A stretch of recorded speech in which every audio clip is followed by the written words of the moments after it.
Come on, we've seen this 1,000 times. Happy Death Day, Edge of Tomorrow, Groundhog Day. You can't do this again and make it entertaining, right? Right?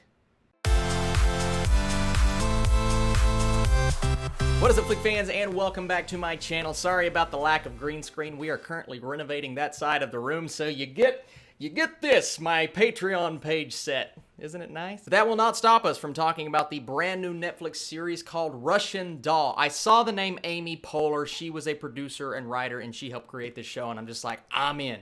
Parks and Rec, whatever you want to give me, I am in. So I was very excited. Then I saw the trailer. I looked at the premise.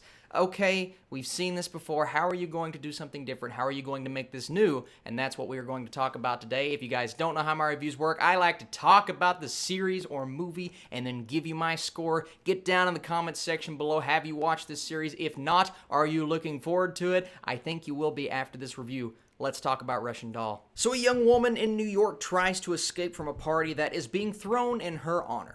So this show stars Natasha Lyonne as our main character. It starts out, she is celebrating her 36th birthday, and she is stuck in this rut in life. She doesn't really know what to do with herself. She's unsure about certain things, and as the show unfolds, you start to learn more things about her, but then she realizes, oh my gosh, I'm living the same day over and over and over. I say that to you, just you hearing it, it's probably not intriguing you as much as the show actually should, because that's really what I thought the premise was as well, and that is the premise. But where this show goes, especially around episode 3 or 4, it takes a different turn, it takes a different direction, and it becomes something new entirely. It keeps the same tone, which I like, and it keeps the same basic character structure, but it does something that we have never really seen in this genre before, and that's something that I really liked. And if you've seen the show, you know what that turn is. As soon as I knew where they were going, I'm like, oh my gosh, I didn't anticipate it. I thought we were going to stick with that specific story, but then this other story starts to come about, and it's like, how are they going to get me interested in this after I was already caught up in, oh my gosh, it's working. The storytelling is brilliant here. I want to give kudos to everyone behind the scenes, the writers, the directors, the cast, the executive producers, everybody. Everybody does such a wonderful job in this show, something that a lot of people are going to see and say, well, that's just formulaic. That's just something we've seen before in the movies. Not on television as much, but we've seen it before. Why would we want to watch another show about the main character living the same day over and over? I'm going to encourage you guys, please, check out Russian Doll, because first off, the show's really funny. I mentioned Amy Poehler. The humor here is great. It's more humor for people of that age, so maybe if you're super young or you're a lot older, you're going to be like, well, I don't think that's as funny as Austin did. But I'm 23, I'm not 36, and I found the writing here fantastic. The script, the dialogue, all of that. The character interactions are what really pleased me. Not necessarily a spoiler. You know she's going to live certain days over and over and over, so to see them interact and see them interact in different ways, it's something you expect, but it's something that keeps you engaged. And I want to give a big shout out to her as well. If Natasha wasn't playing our lead here, I don't know if I would be responding as much to this material, so I have to give her kudos. She is award worthy. She is so good in this role. She's funny, she's exotic, she's crazy at times, but she's just level-headed enough. Even though other people might think she's crazy, you know that she's not losing her mind. This is actually happening to her, and you believe her performance.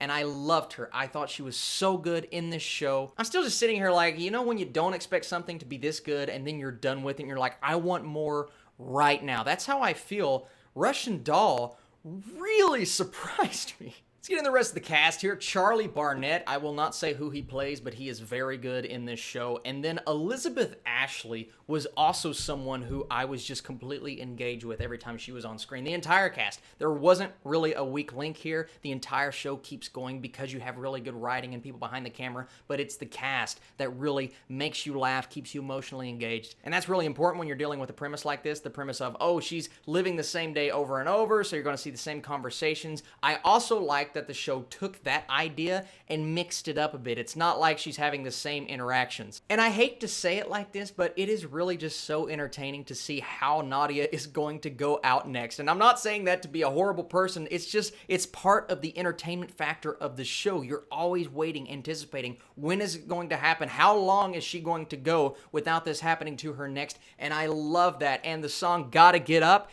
you will have that completely stuck in your head. And one thing that I love about this show is it's as interested in being dramatic as it is being comedic. So you have the comedy, you have the laughs, what you expect out of a show from these creators and out of a show with this cast, but it's also something that's really heartfelt at times. It's full of so much drama. You are curious as to how certain plot points resolve themselves, plot points that I didn't think I was going to get attached to, especially when you look at the runtime of this season. 22, 24-minute episodes, are you kidding me? I don't have enough time to get attached to this character, to get attached to the story.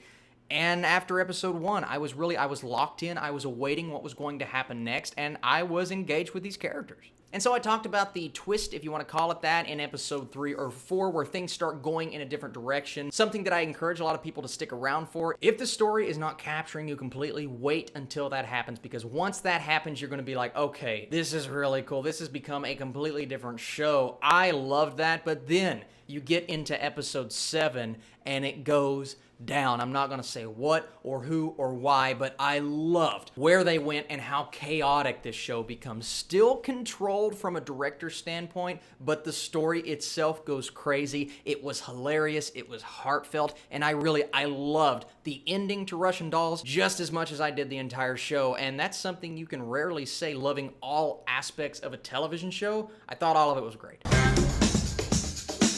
Show is not for everyone. For some, this show is kind of worn out its welcome, and I understand that. And then for others, you're not going to be able to relate to these characters maybe as much as I or other people will, and I get that as well. But for people that start out with episode 1 and 2 and are really on board from there on out, I promise you, this show never goes downhill. Russian Dolls is just really solid, something that I did not anticipate being this good. I've not looked at any critic reviews or audience reviews, so I may be the only person in the world enjoying this show, but I had an absolute blast with it, and I can't wait for another season. All of those things being said, I'm going to give Russian Doll a 90%. Well executed, well crafted, well directed. The entire series is just really cool. It's only 8 episodes. They're only 25-minute episodes on average. Guys, this is a show that I encourage you. It's the perfect show to binge, and that's what Netflix is all about. Thank you so much for watching this video. Thank you for watching all of my videos. Tomorrow is my 20,000 subscriber Q&A video. I cannot wait to answer your all's questions. Thank you so much for submitting them, what you have done so far. And then How to Train Your Dragon 3. I am so pumped for that movie. I love this trilogy. Well, I love the first 2 movies. Hopefully I love the 3rd movie. You guys are the absolute best. Be sure to comment your thoughts as always, and I'll be back very soon.